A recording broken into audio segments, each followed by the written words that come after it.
Selamat pagi dan salam sejahtera buat kita semua. Pada pagi hari ini bertemu lagi bersama saya Ibu Epi.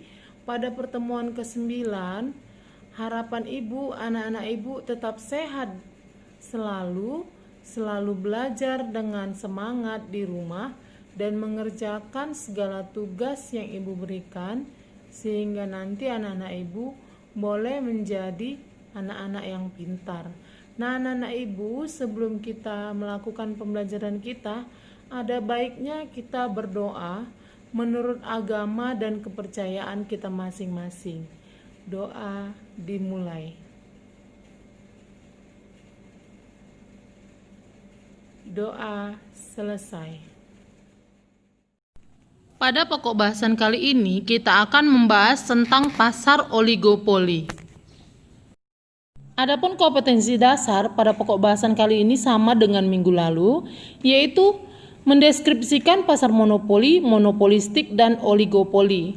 Dan yang kedua yaitu menentukan ciri-ciri pasar monopoli, monopolistik, dan oligopoli. Selanjutnya kita akan membahas tentang pengertian pasar oligopoli, di mana pasar oligopoli adalah salah satu bentuk pasar persaingan tidak sempurna di mana hanya terdapat beberapa penjual dengan banyak pembeli di pasar.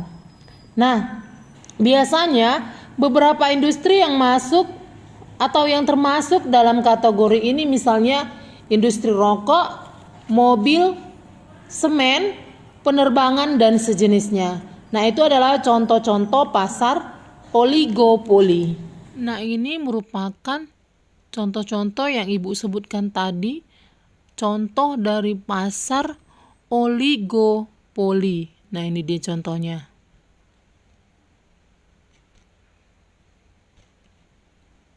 Nah, selanjutnya kita akan membahas mengenai ciri-ciri pasar oligopoli. Nah, yang pertama, terdapat beberapa penjual di pasar, ya. Namun biasanya kurang dari 10 dengan banyak pembeli di pasar. Lalu yang kedua, barang yang diperjualbelikan relatif homogen, artinya sama. Namun terdapat diferensiasi produk. Misalnya, sabun mandi dengan berbagai aroma dan bentuk. Lalu misalnya lagi, telepon seluler dengan macam-macam teknologi dan tampilan. Lalu yang ketiga, penjual di pasar oligopoli memiliki kemampuan dalam menentukan harga. Artinya, penjual di pasar oligopoli memiliki kemampuan dalam menentukan harga karena adanya perbedaan dari masing-masing produk yang ditawarkan.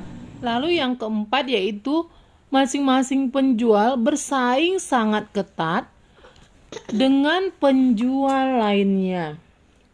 Nah, persaingan terutama melalui promosi, besar-besaran, serta perang harga.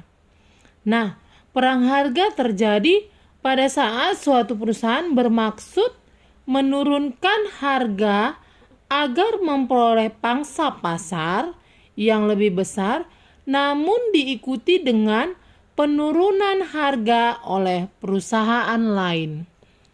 Lalu yang kelima, produsen baru sulit memasuki pasar oligopoli dan dibutuhkan modal yang besar untuk bersaing dalam pasar ini. Nah, artinya penjual-penjual yang baru atau penghasil barang yang baru sulit memasuki pasar oligopoli. Nah, dan dibutuhkan modal yang besar untuk bersaing dalam pasar ini. Lalu yang keenam, sistem harga yang kaku.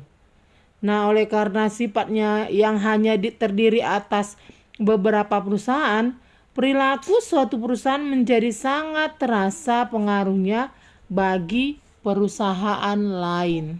Lalu selanjutnya kita akan membahas tentang jenis pasar monopoli. Nah, secara umum ada dua jenis pasar oligopoli, yaitu yang pertama oligopoli murni atau pure oligopoli. Nah, ini adalah pasar di mana barang yang diperjualbelikan bersifat identik. Contohnya, semen, air mineral, seng, dan lain-lain. Lalu yang kedua yaitu oligopoli terdiferensiasi atau differentiated oligopoli. Nah, ini merupakan pasar dengan harga yang homogen, artinya sama, namun masih dapat dibedakan. Contoh, sabun, sepeda motor, dan laptop. Lalu selanjutnya kita juga akan membahas mengenai kelebihan dari pasar oligopoli. Nah, ada kelebihan pada pasar oligopoli. Yang pertama, konsumen memiliki lebih banyak pilihan terhadap barang yang ingin dikonsumsinya. Artinya, konsumen berhak atau bebas memilih barang-barang yang mereka ingin konsumsi atau pakai. Contohnya misalnya sabun. Banyak merek sabun yang ada di pasaran.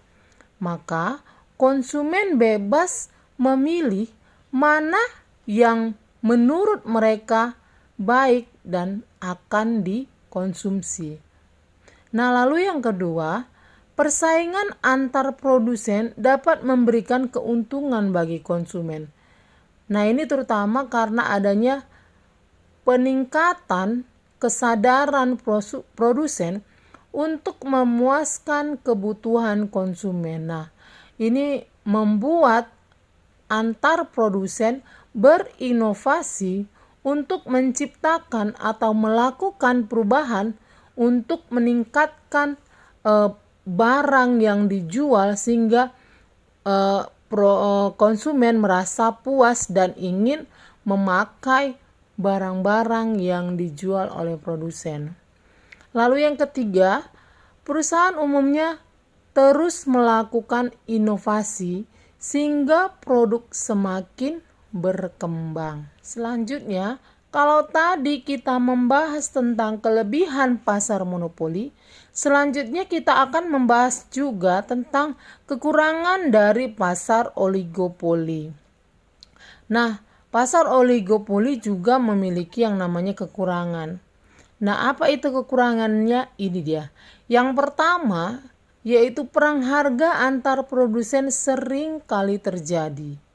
Ya. Jadi, penentuan harga membuat perang harga antara produsen-produsen yang berada di pasar oligopoli. Lalu yang kedua, produsen berani mengeluarkan banyak dana untuk promosi agar produknya dapat dibedakan dengan produk dari produsen lainnya. Nah, seperti yang saya bilang tadi, dalam pasar oligopoli, promosi sangat menentukan peningkatan daripada penjualan di pasar oligopoli. Maka promosi sangat diperlukan untuk memperkenalkan produk yang dihasilkan dengan produk yang lainnya. Lalu yang ketiga yaitu pemborosan sumber daya ekonomi. Demikianlah pembelajaran kita pada pagi hari ini. Semoga anak-anak ibu boleh mengerjakan tugasnya dengan baik sehingga nanti nilaimu juga bakalan menjadi bagus. Nah, anak-anak ibu, sebelum kita mengakhiri pembelajaran kita, marilah kita berdoa menurut agama dan kepercayaan kita masing-masing. Doa dimulai. Doa selesai. Salam sejahtera buat kita semua.